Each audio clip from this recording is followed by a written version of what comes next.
Welcome back to your emotional mastery journey.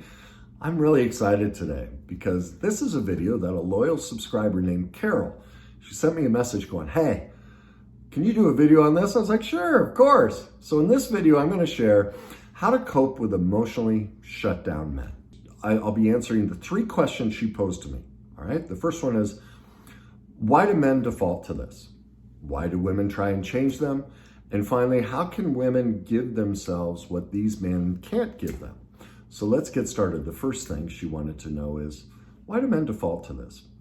Well, that's pretty simple. That's a societal thing. We've done this for centuries. Men have to be strong, cold, aloof. They can't cry. There's this, we've taught men not to share their emotions, that it's weak. That's a societal message. And let's face it, what do women find attractive? That cold, aloof, confident, they call it confident man. So none of this is unchangeable. We've discovered in science, neuroplasticity, we can all change and become whatever we want. DNA, genes, they all just change based on emotions. So an emotional condition can shift the DNA. We could turn men into, very sensitive creatures if we started promoting it. So it's not that it's hardwired. It's just that we've had a society that's pushed, this is how to be a man, okay? Now, the second reason has to do with parenting. Most men that are emotionally avoidant, not all, but maybe many, I would say, were raised by a mother or father who did what's called enmeshment. All right, it was less than perfect parenting. And the way to think of enmeshment is this. You know how the umbilical cord is meant to feed the child? When a child's been enmeshed with, it goes in the opposite direction. The mother or father is actually sucking the emotional life out of the child to meet their own inability to meet their emotional needs. They don't know how to get it from an adult, so they take it out of the child. You see this a lot with the parents who make their child the best friend. They rescue them, the helicopters. There are many different ways that parents do this. And that's enmeshment.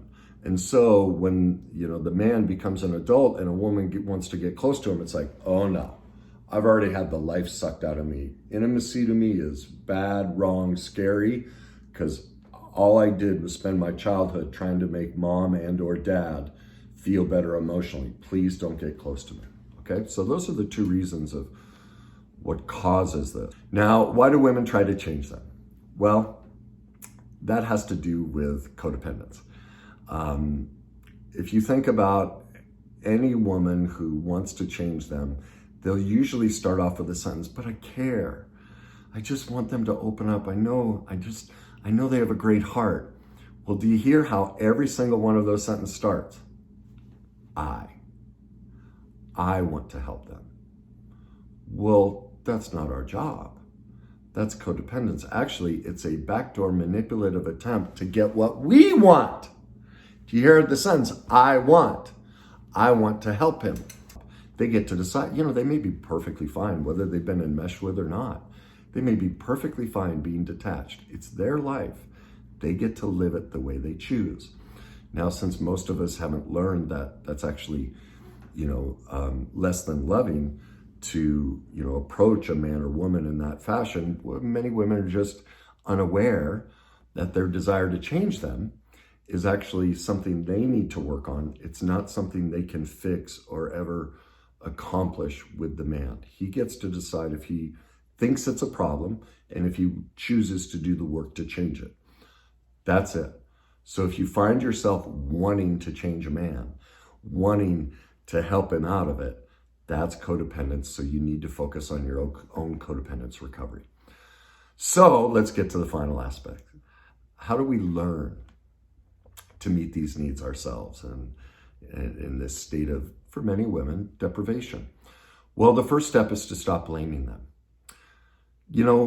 This is difficult for people to digest, but we picked them. They were this way from the beginning. Now, they may have been a little bit more open, but because of the enmeshment, the closer we got, the more they withdrew. But we're responsible for picking them. They are not to blame. We have to take ownership of that and decide that, wait a minute, I'm the one who picked this, therefore I'm choosing not to meet my own needs. If I have this tremendous need to have connection, I need to look at why I picked someone who's not available for connection. The next step is many of these women that get caught in this situation, they have no ability to ask for their needs and wants. They get very silent. They're like, well, he should just know. Well, start changing that. Start asking for your needs and wants. It doesn't mean you'll get them. It's not our partner's job to give them to us. It's our job to constantly ask for our needs and wants and celebrate when they say no, okay? And why do we celebrate? Because we always have a backup plan. This is where we learn to meet the need ourselves, whether it's finding girlfriends or support groups or whatever. When we need that intimacy and connection, we go meet the need ourselves. The next step for women to conquer this is to ask themselves, is this negotiable or non-negotiable? In other words, if you're so frustrated with how your husband or boyfriend is so avoidant, is this negotiable? Like, do they do so many other things that you're going to go work on your codependence?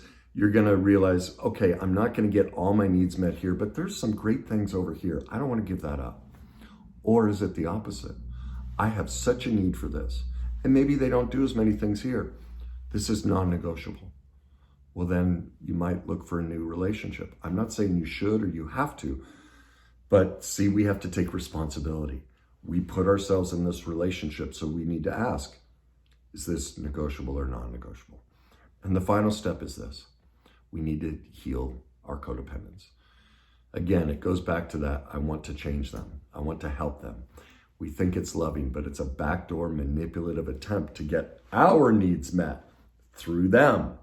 Again, that's not their job. That's why we do these other steps. So, Carol, there's your answer. What a great question. Anyone else, you have topics, send them to me.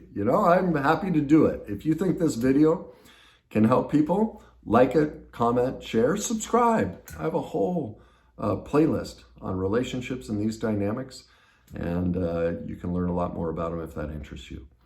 And as always, I hope this helped you, and I hope you enjoy the journey.